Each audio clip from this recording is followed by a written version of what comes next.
Shalom, selamat pagi Bapak Ibu dan Saudaraku yang dikasihi dan mengasihi Tuhan. Haleluya, bagaimana kabar Bapak Ibu dan Saudara semua? Saya percaya bahwa berkat Allah senantiasa melimpah atas kehidupan kita. Saudaraku yang dikasihi Tuhan, hari ini firman Tuhan terambil dari Kisah Para Rasul 11 ayat 25 dan 26 demikian. Lalu pergilah Barnabas ke Tarsus untuk mencari Saulus. Dan setelah bertemu dengan dia, ia membawanya ke Antiokhia. Mereka tinggal bersama-sama dengan jemaat itu 1 tahun lamanya, sambil mengajar banyak orang. Di Antiokhia lah, murid-murid itu pertama kalinya disebut Kristen. Saudaraku yang dikasihi Tuhan, pengajaran pada pagi hari ini tentang untuk pertama kalinya, murid-murid Tuhan Yesus disebut Kristen. Pengikut Kristus disebut Kristen. Sebutan Kristen untuk pertama kalinya ada di Antiokhia.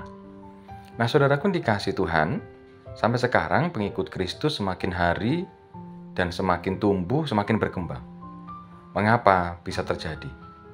Karena di dalam kekristenan tidak ada kekerasan, yang ada adalah kelemah lembutan.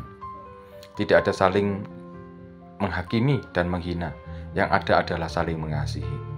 Tidak ada saling mengumpat, yang ada adalah saling memberi semangat. Tidak ada yang saling merendahkan dan menyerang, yang ada adalah saling memberi kasih sayang.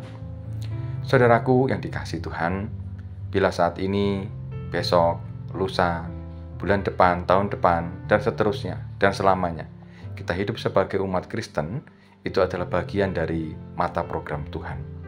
Karena apa? Karena kita diminta untuk semakin hari semakin mengasihi, memberi kasih sayang, ya, memberi semangat, tidak menghina, saling mengasihi dan sebagainya.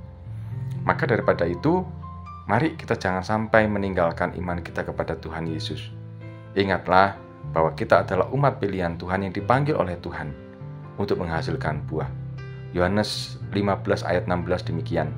Bukan kamu yang memilih aku, tetapi akulah yang memilih kamu, dan aku telah menetapkan kamu, supaya kamu pergi dan menghasilkan buah, dan buahmu itu tetap, supaya apa yang kamu minta kepada Bapa dalam namaku, diberikannya kepadamu.